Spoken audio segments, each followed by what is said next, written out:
Bueno, buenas noches. Dos puntos de partida previo a comentar el tema específico de hoy para que podamos enfocar la cuestión sintéticamente, obviamente, de la mejor manera posible, ¿no? Obviamente, cuando estamos tratando un tema coyuntural, histórico y demás, van a salir a la luz algunas conductas y, como puede pasar siempre o pasa siempre, van a salir luces y sombras.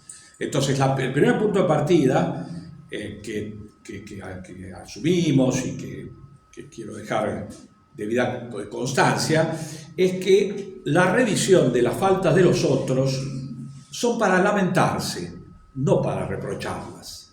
Así decía San Gregorio Nacianceno.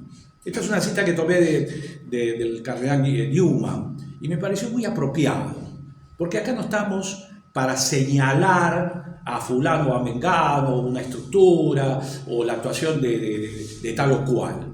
En todo caso, estamos tratando de rememorar para comprender y sacar alguna enseñanza que nos ilumine el día de hoy, porque no somos los jueces de la historia, no somos Dios y este no es el juicio histórico. Y por eso, bien dice el afiche, la Iglesia y el drama, en general, de los 60, 70. Esto lo primero, ¿no? La cita de San Gregorio Nacianceno es muy rica, nos parece, respecto de esto, ¿no? Y aparte, porque en este mismo sentido, sabemos que, y conocemos, una gran cantidad de bibliografía, han salido ensayos, han salido libros testimoniales, han salido libros históricos, etcétera, etcétera. Yo sigo estos temas hace muchísimos años, tengo muchísimos de estos temas, hay abundante. Pero no todos son objetivos, no todos dicen todo lo que tienen que decir, y en muchos casos hay carencias que más parecen que son defensas penales que omisiones. Por ejemplo, uno puede buscar en tantos libros, que yo, La Voluntad, el libro de Caparrós con Anguita. Bueno, La Voluntad es 5 tomos, que es un libro muy extenso, con muchos relatos y demás. Pero ahí nadie habla de la muerte de Ruche, por ejemplo. Es una cosa que se habla de un montón de cosas. Política, de guerrilla, de lucha, de guerra, de la iglesia, pero nadie habla de la muerte de Ruche. Bueno, algo debe haber pasado, porque alguien mató a Ruche, qué sé yo, ¿no? Y bueno, ¿qué es lo que pasa? Que la primera versión de la historia es también un poco acomodaticia a ciertos intereses. También a una historia oficial. Yo entiendo que hay una historia oficial ahora, hace 10 años o 15 años, que se ha querido apropiar del tema. Y que en esa apropiación ha querido poner al mundo católico y a la Iglesia, esta es mi opinión, obviamente, como todas las que estoy exponiendo, y por eso voy al segundo punto ahora, ha querido exponer a la Iglesia en una determinada situación de complicidad, de una sencilla omisión de los deberes y demás. El segundo punto de partida que les quería mencionar era esto, que la Conferencia Episcopal Argentina ha sacado ya 2 tomos de un libro que se llama La Verdad os hará libres, que promete ahora un tercero para el próximo mes. Estos libros están escritos por tal vez el mejor teólogo que tiene Argentina hoy, que es el padre Gale, doctor en teología y demás, y también por el padre Durán, el padre Liberti y Federico Tavelli. Todos son doctores en teología, profesores de la Universidad Católica en Buenos Aires y demás. El libro se llama La Verdad los hará libres, la Iglesia Católica en la espiral de violencia en la Argentina, 1966-1983. Y lo que ellos específicamente han querido hacer, por decisión de la Conferencia Episcopal Argentina, fue poner en el tapete y hacerlo público toda la actuación de la Iglesia Católica institucional en medio de los conflictos violentos vividos y sufridos por la sociedad argentina entre este periodo, 1966-1983. Los mismos autores dicen que es una investigación necesaria, pendiente y novedosa.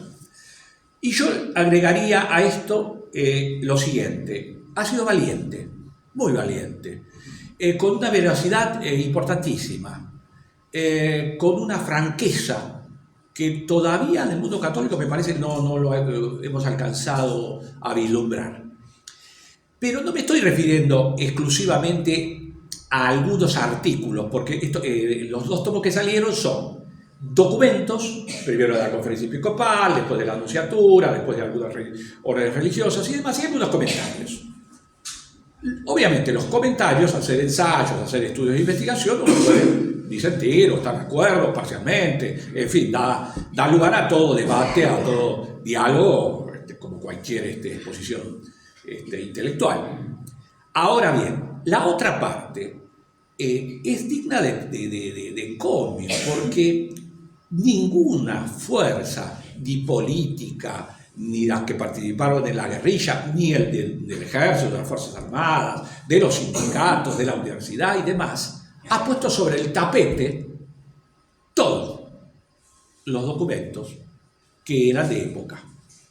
Bien nos gustaría conocer los documentos del ejército, y sabemos que están, los han quemado, qué sé yo, pero también los de la guerrilla, o también los de los sindicatos, o también de la universidad, etcétera, etcétera, etcétera. Entonces fíjense que esta actitud valiente de la conferencia episcopal hay que resaltarla. Lo cual no significa, vuelvo porque ya estaba empezando el debate, ¿no?, sobre la exposición de tal autor o tal otro. Bueno, eso es otro problema, pero hay que destacarlo. También, lamentablemente, debo decir que no ha tenido todavía en los ámbitos eclesiales una debida recepción, una debida de debate o influencia, ¿no?, que yo haya visto. Todavía no se ha manifestado esa segunda parte.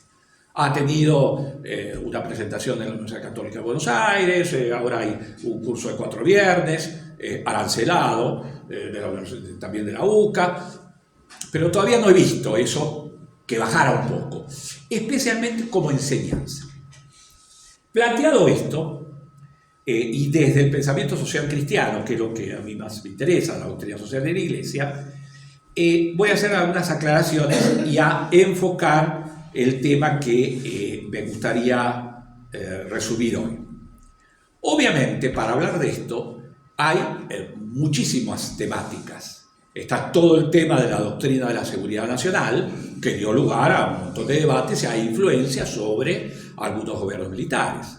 También está todo el tema de la proscripción del peronismo, después de la caída de Perón, etcétera, etcétera. Está el tema de las formaciones especiales, está el tema de toda la división sindical que hubo en ese momento y que dio lugar.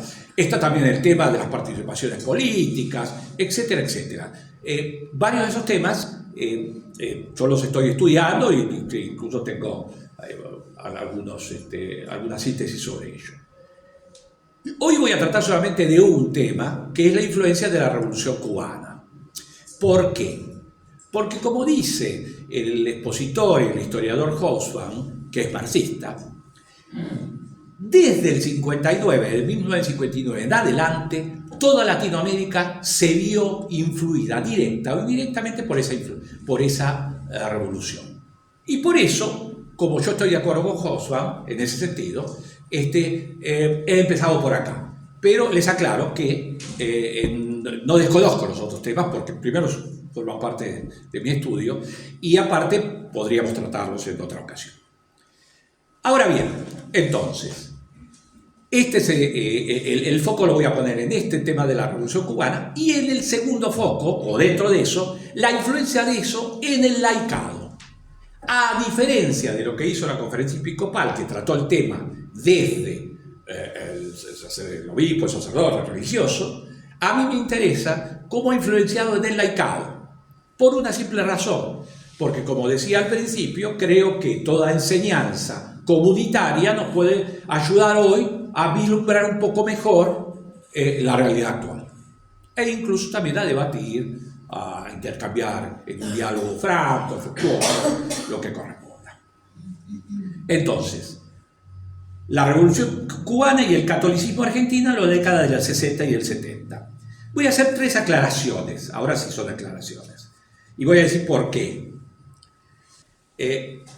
A menores de 40 años, estas aclaraciones son fundamentales, porque si no, los que somos mayores, bueno, ya algunas por ahí no, pero merecen ser puestas en consideración para ubicarnos en el tema. El primero es el tema eclesial, es decir, el laicado que vivía en una iglesia determinada, que era la iglesia de la preparación de concilio y después concilio, que es diferente a la iglesia de hoy. Más o menos, pero había un acontecimiento cuya recepción, en la recepción del Concilio Vaticano II, como era lógico, no iba a ser inmediata, iba a tener sus pasos, sus formas de asimilación y demás. También con la continuidad o discontinuidad, como hablaba el Papa Benedicto XVI, ¿no es cierto?, que será otro tema. Pero vivíamos ese momento. También en ese momento, en la posguerra, en Europa principalmente, las expresiones del catolicismo social efectuadas por los laicos habían tenido concretizaciones bien eficientes e históricamente laudables. Adenauer, en Italia la educación cristiana, etcétera, etcétera.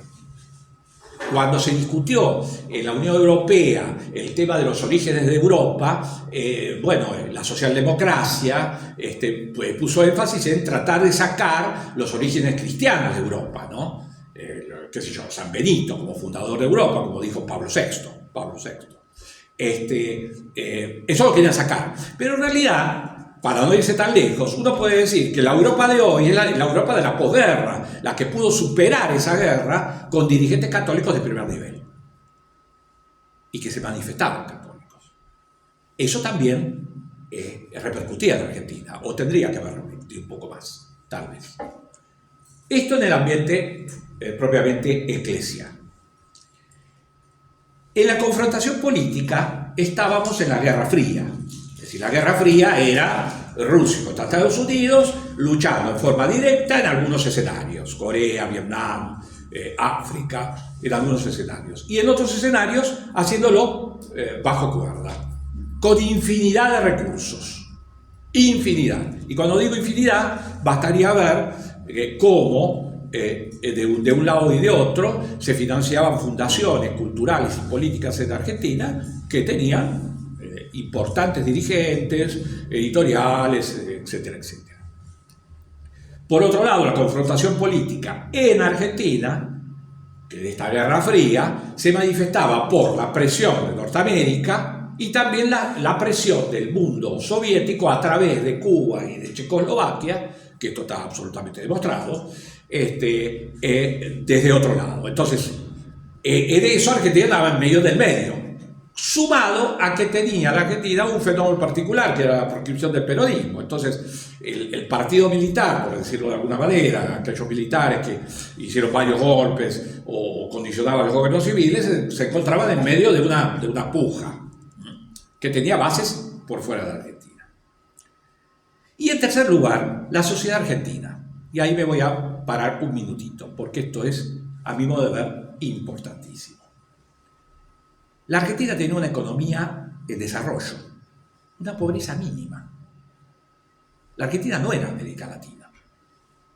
Cuando leemos ahora los textos de Gustavo Gutiérrez, el teólogo de la liberación, que ya en el 68, 69 sacó la primera edición, que después modificó, aclaremos esto, Gustavo Gutiérrez modifica 20 años después, con el diálogo con el cardenal Müller de Alemania, modifica 2 capítulos. Scanone lo dice bien, el Jesús de Scanone lo explicita muy bien. Yo tengo la primera edición y las siguientes. Pero cuando Gustavo Gutiérrez hace el panorama de América Latina, ese panorama era apto para América Latina, pero no para Argentina. No estoy diciendo que esto era un paraíso, no. Estoy diciendo que las condiciones económicas no eran las de América Latina. Obviamente tampoco eran las de ahora. No había la marginación económica, social, educativa y cultural lo cual no significaba que estuviéramos en el cielo ni en el primer mundo, no estoy diciendo eso, ¿no? Pero fíjense en otra cosa, ¿no?, ligado a esto. La gran crisis que había era política. Había una inestabilidad no había una vida constitucional, ni tampoco había estabilidad jurídica. Cambiaban los gobiernos, venía un golpe, venía otro. Eso sí era importante. La política, así lo definió Carlos Feitel, que era profesor en ese tiempo, en un libro del 66, que después fue ministro de la Corte Suprema. Él hablaba de la política armada. Había, sí, expresiones políticas en la calle armadas. ¿Pero qué significa esto? Y bueno, significa claramente lo que la palabra dice y lo que vimos. Es decir, yo podía ganar una elección, alguien me diría, bueno, vamos a una elección, vamos a hacer una interna, pero la interna no era así. La interna era que yo llevaba 2 revólveres, pero el otro grupo llevaba 4. O yo llevaba cadena y el otro no sé qué llevaba. Y después aparecieron los heridos y después los muertos, etcétera, etcétera, etcétera. La política había tenido otro grado de avance y que era común a todas las expresiones. Esto no era común a cierto partido, a cierto otro. Ah, no, eso pasaba en tal grupo, tal lugar. Esto se veía en la calle, se veía en la universidad. Pero fíjense qué paradoja. Esa violencia que podíamos decir que era política, la política armada, como decía Feitel, no era una política, no era una violencia institucional social. No veíamos esa violencia en el hospital pegándole a un médico o dándole una cachetada a la maestra. Eso no se veía, jamás. Y el guarda de un tren, en el año 70, te bajaba del tren si no tenías el boleto. Y se acabó el asunto, no hacía falta llamar a no sé quién. Eso es muy importante, porque a veces, cuando hablamos de la violencia, uno, bueno, tiende a pensar que la violencia era esto, lo que vivimos ahora, que salimos a la calle, mirá, y no. En el ambiente común, eso no era así. No era así. No digo que esté bien o mal, no era así. Esto vino después. Por otro lado, y esto también es muy digno de destacar y muy importante, hay varios trabajos, varios ensayos que ponen en esto, ¿no? La Argentina tenía una gran vida cultural, editorial, universitaria. En el año 66, hay varios ensayos que lo muestran, en pleno gobierno de Onganía, que algunos dirán, pero en pleno gobierno de Onganía había conferencias de 300, 400 personas, por lo menos de cualquier tendencia que a ustedes les guste o más o menos adhieran o no. Pero eso estaba unido con una influencia cultural, intelectual de la Argentina, que era cabeza editorial de Latinoamérica. Acá se editaban, traducidos incluso por argentinos, todas las obras europeas que iban desde las editoriales argentinas hasta México, a todo Latinoamérica. Cosa que hoy no tenemos, entre paréntesis. Es decir, la Argentina tenía ciertos factores especiales. Por eso incluso la teología reflejaba mucho desde Francia y desde Alemania a las editoriales argentinas, porque bueno, Argentina tenía ese movimiento. Hay que observarlo, porque ese debate intelectual, lamentablemente, hoy no lo tenemos. Hoy hablamos mucho de calidad universitaria, pero poco debate, poco debate, a mi opinión.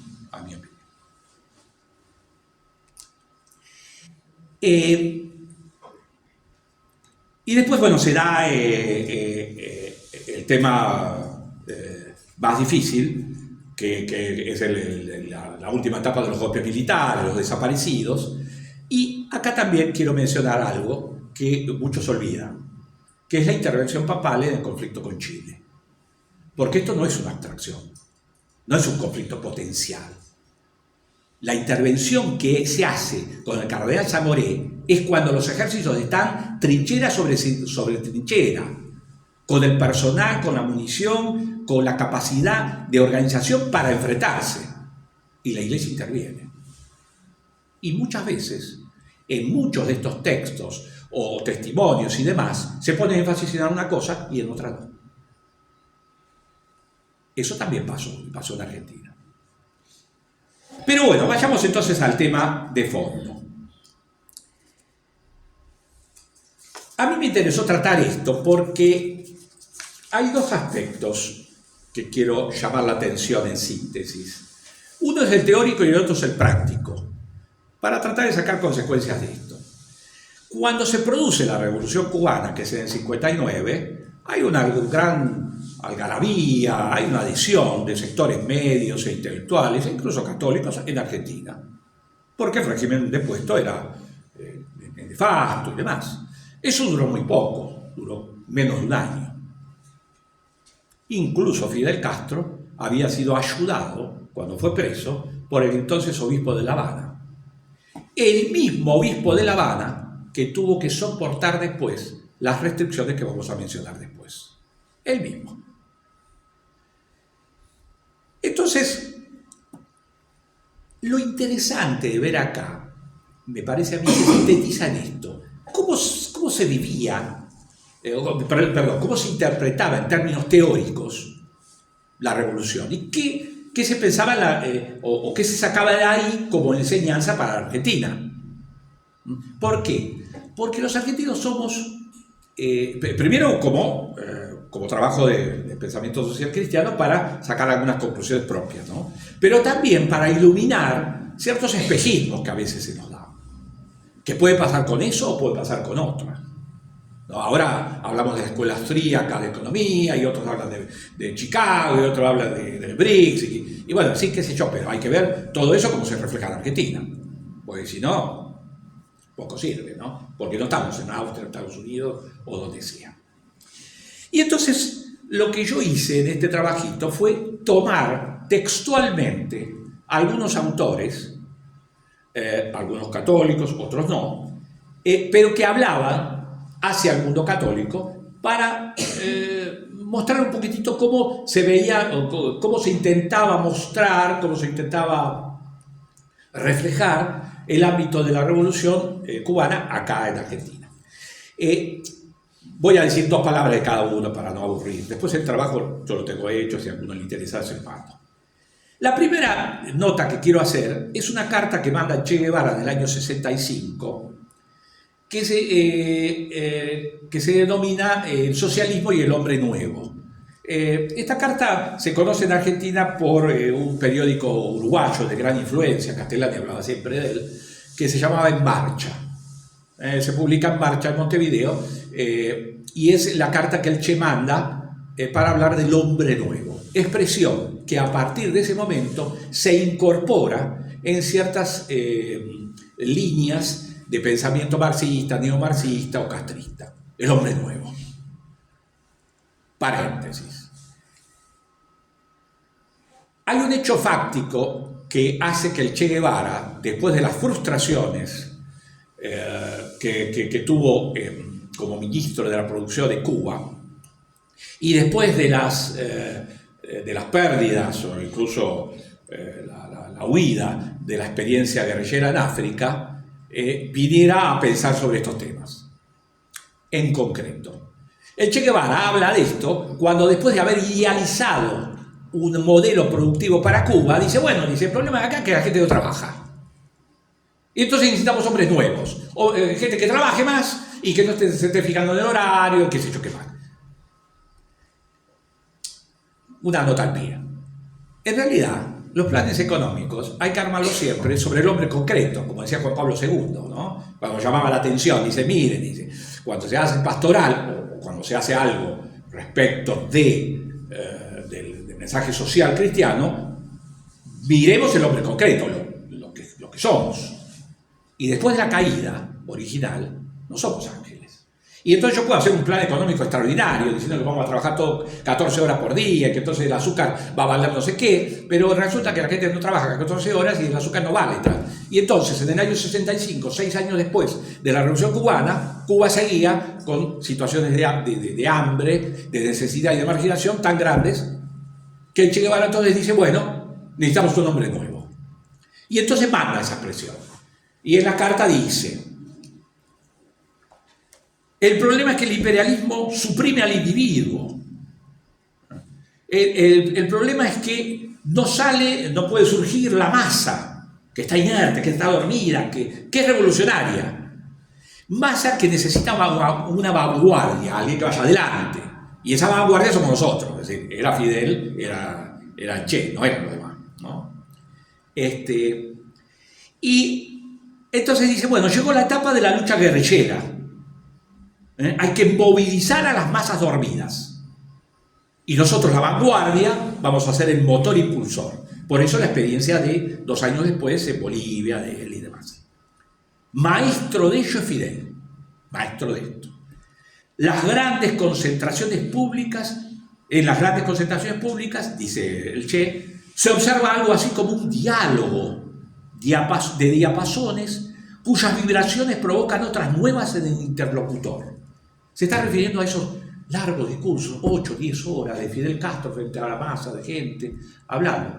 La verdad que eran otros tiempos, ¿no? Pero ahora que uno en la universidad no puede hablar más de 40 minutos, parece difícil que alguien escuche 8 o 10 horas. Aparte, qué sé yo. Pero bueno, podría decirse que alguien lo escuchó, pero bueno, mucho diálogo no había, ¿no?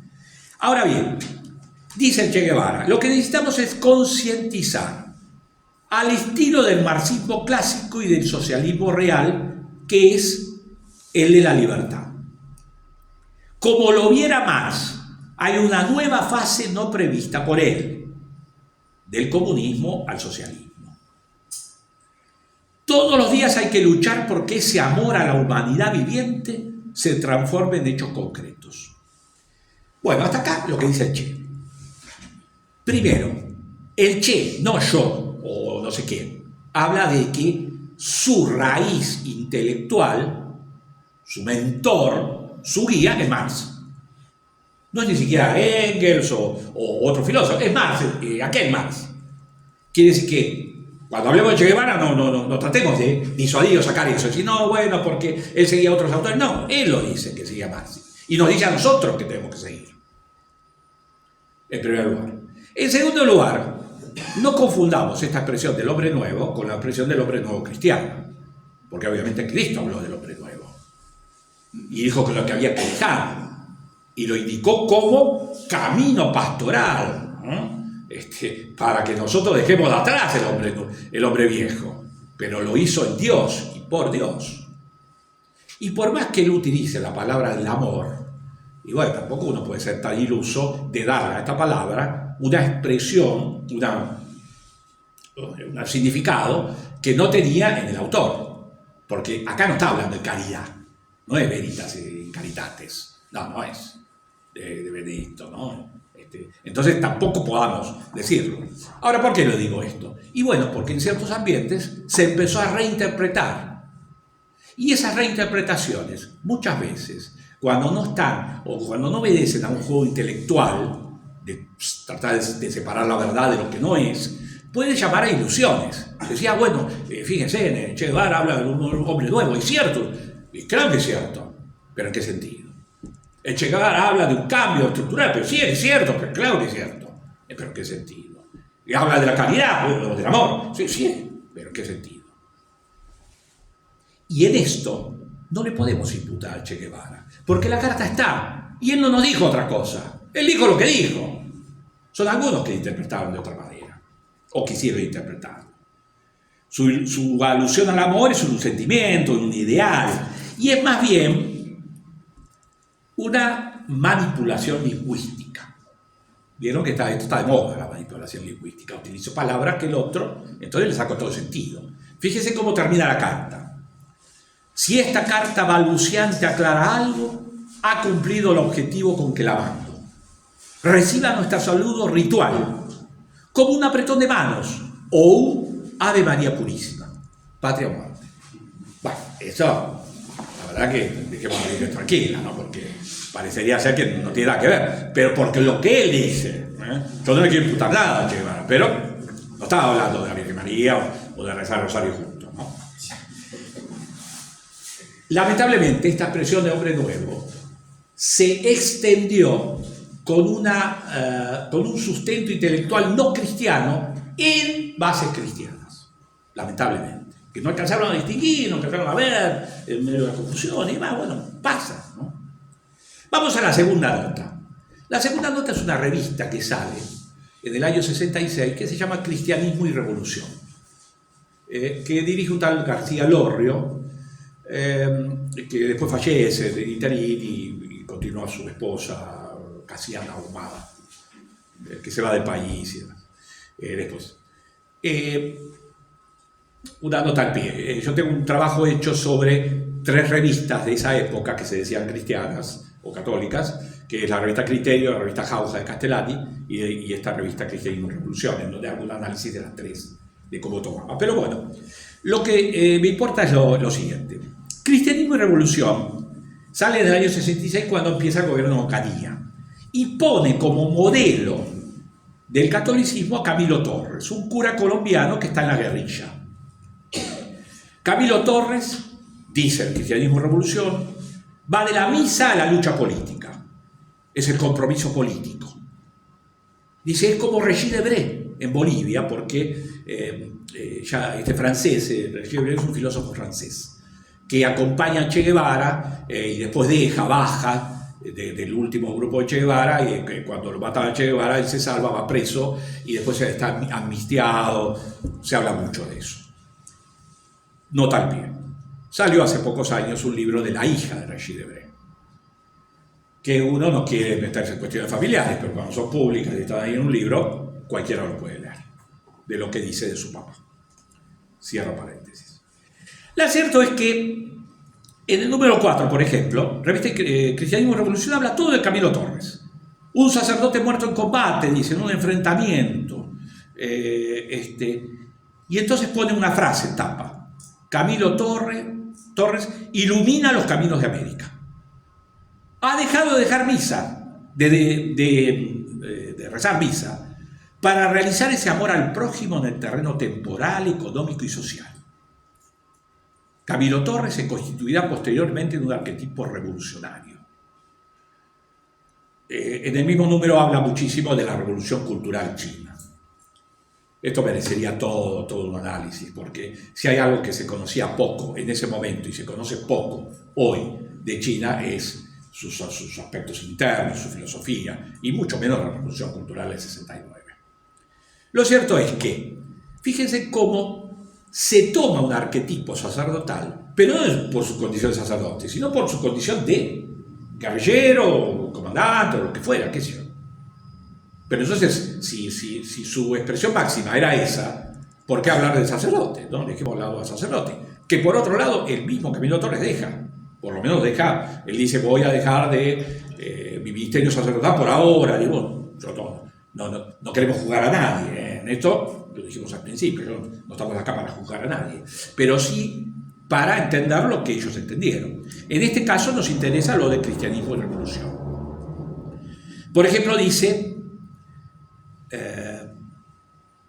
en el año 68 se celebra en Colombia el encuentro de Medellín, del CELAM, de la Conferencia Episcopal Latinoamericana, que es importante, que saca algunas conclusiones importantes, y al cual asiste Pablo VI y se le adosa el Congreso Eucarístico Internacional, un Congreso Eucarístico Internacional. Bueno, Cristianismo y Revolución trata el tema en tapa y dice Camilo o Pablo VI. Es bien claro, lo dicen ellos, lo digo yo. Quiere decir que si lo dicen ellos, ¿por qué voy a pensar en un cristianismo que siga Pablo VI? No lo puedo decir. Y respecto del Congreso Eucarístico, en la editorial García Lorrio dice, ¿qué hablar de este Congreso Turístico Internacional? Y no se equivocó la palabra. Es decir, desmerece absolutamente. Él, no yo ni nadie, él. Con lo cual, el enfoque de cristianismo y revolución es bastante claro. Obviamente, dicen, nunca como en esta hora de América, después de los 10 años heroicos de Cuba, después de Camilo y del Che, la opción para los revolucionarios y para los pueblos es seguir sometidos al imperialismo yanqui o empuñar las armas para conquistar por la lucha la liberación nacional y continental. Ahí me permito hacer otro párrafo al pie. En ese momento, y a partir de estas alusiones y demás, se incorpora en el lenguaje político argentino lo que se llamó la teoría de la dependencia estructural. La Argentina era dependiente estructuralmente como país, como nación, de un imperialismo, y principalmente del imperialismo norteamericano. Pero acá vale la pena mencionar lo siguiente, a contrario senso de lo que vemos hoy. En el año 70, la Argentina tenía un potencial de empresas públicas excepcional. Luz, gas, petróleo, armamento, astilleros, ferrocarriles, telefonía, etcétera, etcétera. Bien o mal administrado, pero eran empresas nacionales. La Corporación de Empresas Nacionales Estatales que tenía incluso una sindicatura especial en el año 70 es maravilloso. Quiere decir que la influencia de los capitales extranjeros habría que mirarlo hasta cuánto. Porque la Argentina tenía dominio. Lo tenía mal, lo tenía ineficiente, eso es otro problema. Pero no, Argentina no era Bolivia. Además lo tenía. Yo me acuerdo que estábamos en séptimo grado y se había edificado la antena satelital de Balcarce. Era un logro en ese momento. Bueno, eso lo hacía Argentina. Entonces, esta teoría de la dependencia estructural había sido elaborada para otros esquemas. Aparte, el revisionismo histórico, que no era marxista en Argentina, que fue nacionalista en varias de sus opciones, ya había sometido a fuerte crítica a la influencia británica en el Río de la Plata. No solo por la influencia, como decía José María Rosa, de Avarin Brothers y demás, sino también por la influencia en los ferrocarriles y en la venta esa que se hace bueno, en el 40 y pico y demás. Quiere decir que había otras influencias económicas. Y había una escuela de historia, me gusta o no me gusta, con sus más y con sus menos, que ya nos habían traído y nos traían una importante revisión del pasado y del presente argentino. Esto para mencionar en segundo lugar, revista Cristianismo y Revolución. En tercer lugar voy a mencionar a un sacerdote, es un sacerdote santafesino, sociólogo, un digno sacerdote, del cual yo voy a hacer algunas críticas, pero dejando debida constancia que lo hago con una plenísima conciencia de que era un hombre de fe. Y lo fue hasta el último momento, porque fue sacerdote de su parroquia hasta el último momento. Aldo Buti.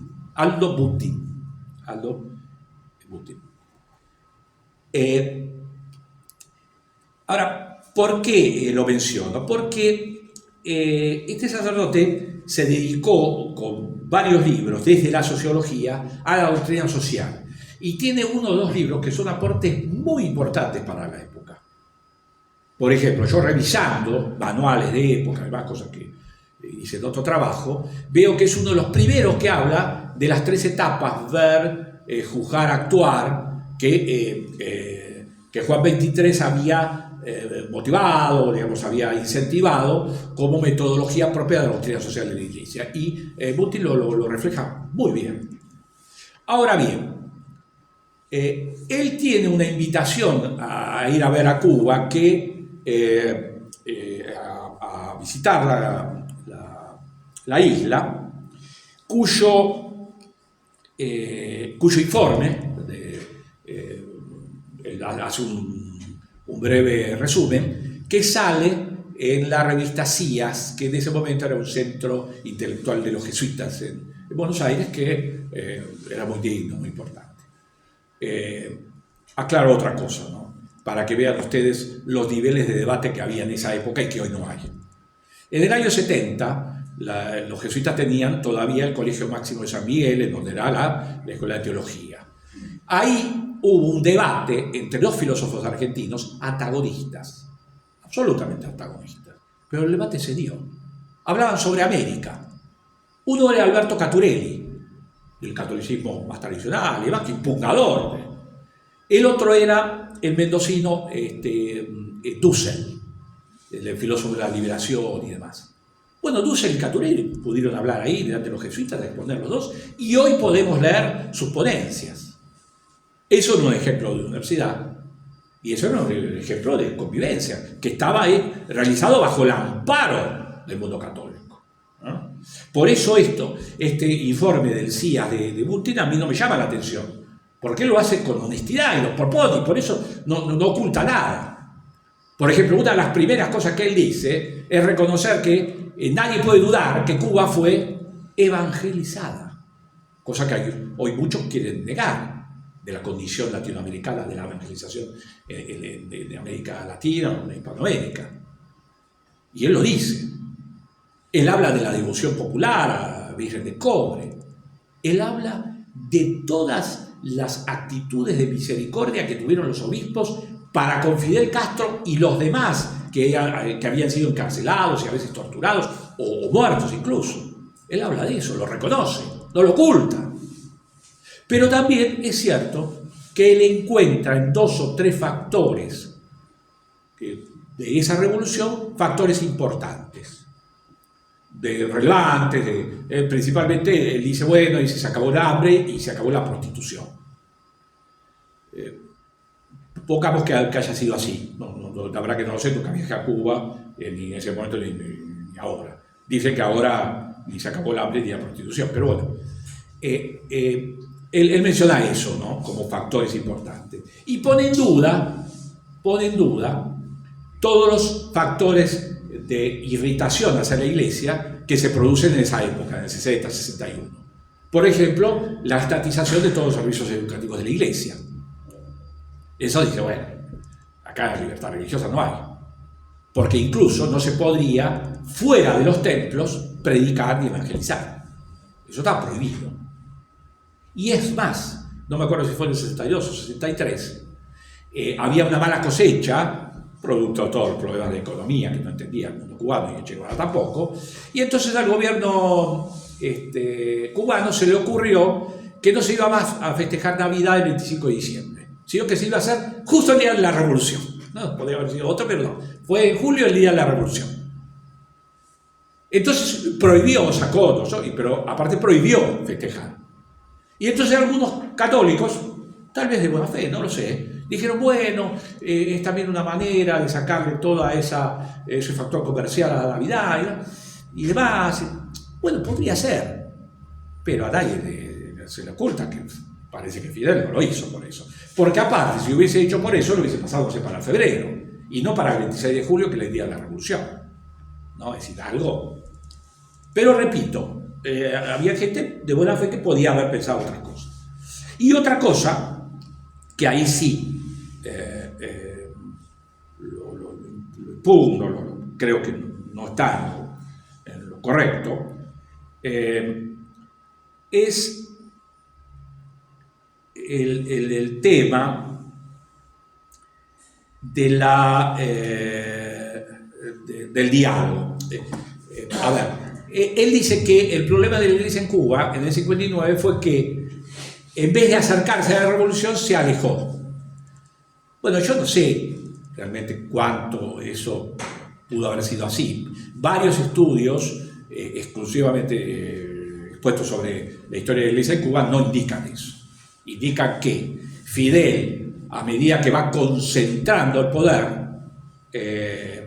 con el fallecimiento o el fusilamiento de 2 o 3 que lo acompañaban, va poniendo, va concentrando su poder y va tratando de alejar a aquellas figuras que no eran plenamente puras ideológicamente. Entonces yo creo que no es una cuestión de diálogo.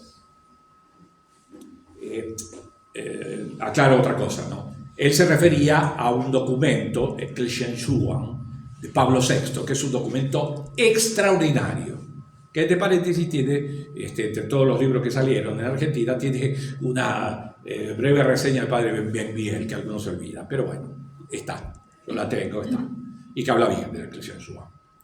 Porque Pablo VI nos indicaba como un camino pastoral el diálogo. Ahora, claro, el diálogo puede haber cuando alguien quiera dialogar. Si no, uno no quiere dialogar, ¿qué va a pasar? ¿No? Es lo difícil, crear las condiciones del diálogo.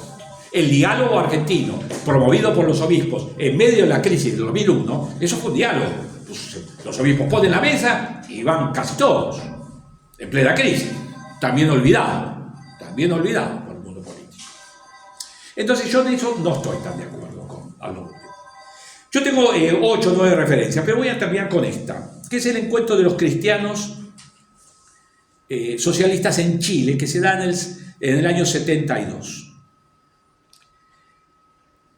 ¿Por qué? Porque ahí se forma un grupo de sacerdotes, no laicos, sacerdotes que se definen cristianos por el socialismo.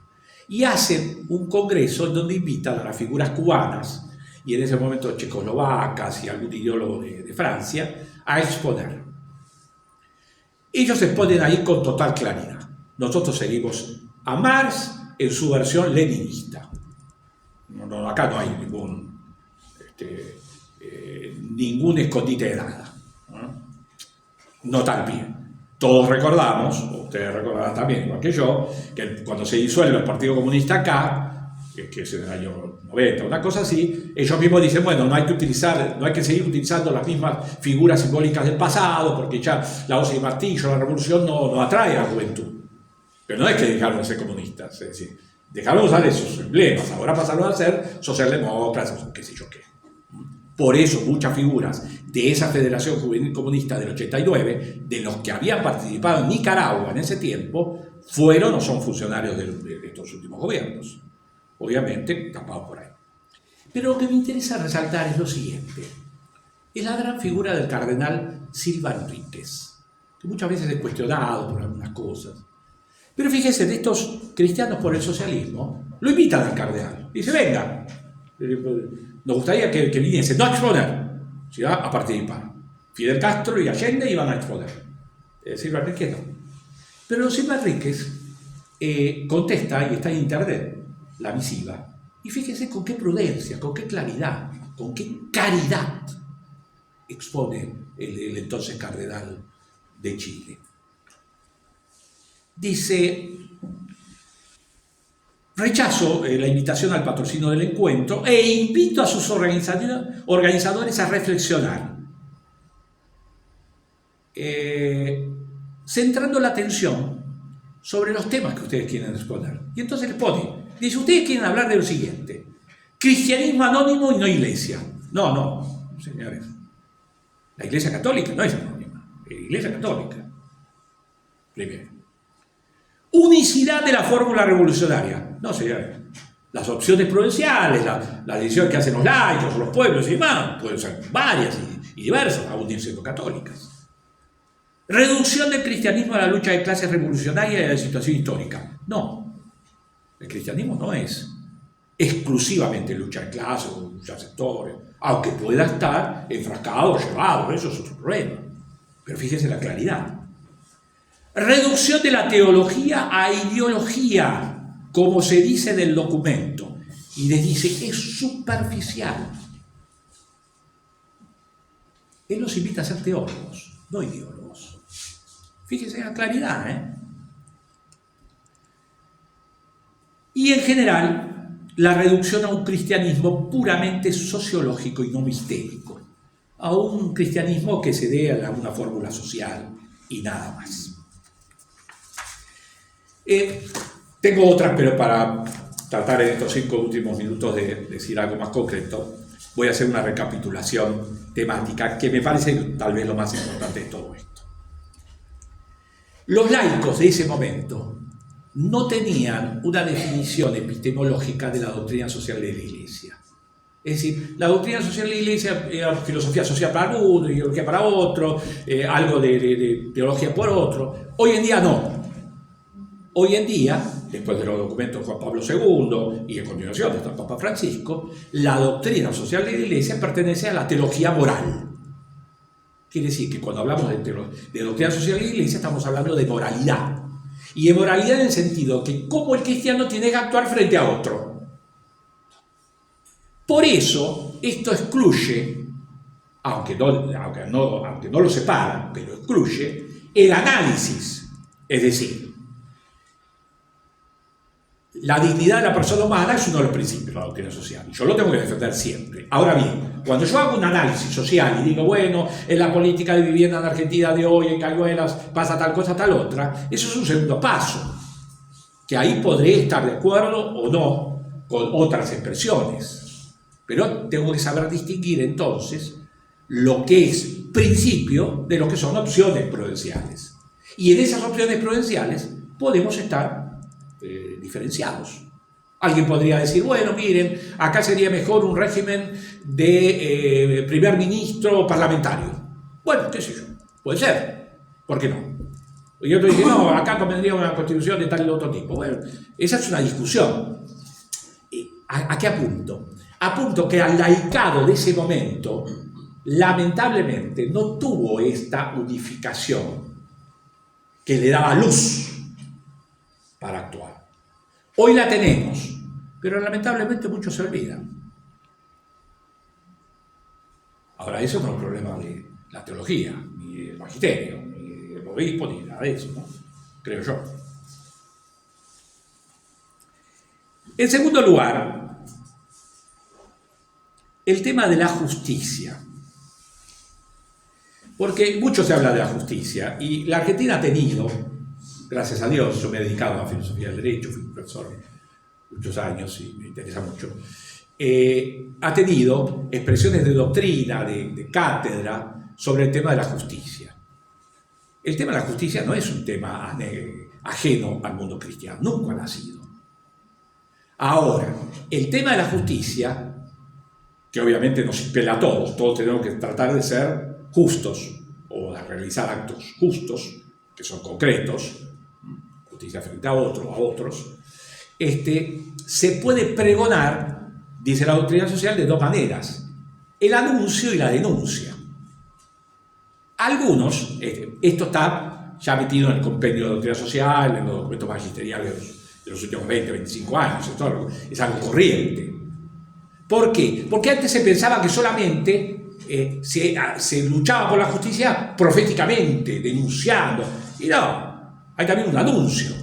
Y el anuncio es clarificar qué es la justicia, cómo se practica, etcétera, etcétera. O hablar de la justicia como virtud personal y social. No solo la denuncia, también es la denuncia cuando algo los impele, ¿no? Y sobre esto voy a terminar ya, ¿no? Hay un maestro de la espiritualidad jesuita en Argentina, que fue el padre Fiorito, una excelencia de la espiritualidad ignaciana, que tiene muchos libros, ¿no? Que seguimos mucho. Que el Papa Francisco, en su momento, el Colegio Máximo, había abrevado de esas fuentes, ¿no? Debo decirlo. Y él, en un comentario que hace a los ejercicios espirituales, dice lo siguiente, y con esto termino. Nos hemos habituado a considerar, cuando hablamos de justicia, la justicia socioeconómica, y es, hasta cierto punto, bueno. Pero, si nos quedamos en ella, nos quedamos en la justicia de los escribas y fariseos. Tenemos que levantar siempre la mirada, ampliar nuestro horizonte y contemplar la justicia del reino de los cielos, que es superior. Sobre todo cuando estamos haciendo ejercicios ignacianos. Si nos quedáramos en la mera justicia socioeconómica, estaríamos solamente dentro del derecho y no llegaríamos a la justicia bíblica, que es, en cambio, fidelidad a la alianza con Dios y que nos hace, como Dios, fieles a la alianza. Y la alianza con Dios implica no solo fidelidad a la ley natural, sino a toda voluntad de Dios para mí, aunque no lo sea para otro.